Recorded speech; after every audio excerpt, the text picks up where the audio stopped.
പണ്ടത്തെപ്പോലെ കൈ നിറയെ കാശൊന്നും കൊണ്ട് നടക്കുന്ന ശീലം ഇന്ന് മലയാളിക്കില്ല.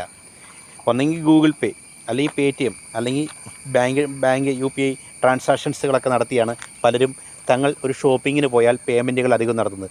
ഒന്നെങ്കിൽ കാർഡ് ഉപയോഗിച്ച് പേയ്മെൻറ്റ് നടത്തും, അല്ലെങ്കിൽ മൊബൈലിലൂടെ UPI ട്രാൻസാക്ഷനുകൾ നടത്തിയോ അല്ലെങ്കിൽ പേടിഎമ്മോ ഗൂഗിൾ പേയോ ഒക്കെ ഉപയോഗിച്ചൊക്കെയാണ് നമ്മൾ പലപ്പോഴും ട്രാൻസാക്ഷനുകൾ നടത്തുന്നത്.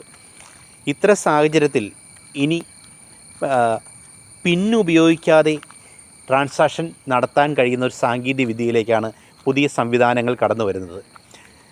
ബയോമെട്രിക്കൽ രീതി ഉപയോഗിച്ച് ഉപഭോക്താവിൻ്റെ മുഖമോ കൈയോ തമ്പോ ഉപയോഗിച്ച് ട്രാൻസാക്ഷൻ നടത്താൻ കഴിയുന്ന ഒരു സാഹചര്യത്തിലേക്ക് UPI ഇടപാടുകൾ കടന്നെത്തുന്നു എന്നുള്ളതാണ് പുതിയ സാധ്യതകൾ തെളിയിക്കുന്നത്.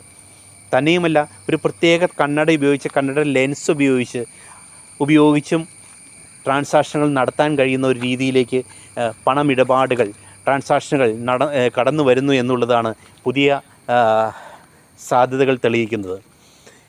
പിൻ നമ്പർ പലപ്പോഴും മോഷ്ടിക്കപ്പെടാനും പിൻ നമ്പർ ദുരുപയോഗം ചെയ്യപ്പെടാനുമുള്ള സാധ്യത വളരെ കൂടുതലാണ് എന്നതാണ് ഈ പുതിയ രീതിയിലേക്ക് മാറാൻ നമ്മുടെ ഭരണ സംവിധാനങ്ങളെ പ്രേരിപ്പിക്കുന്നത്.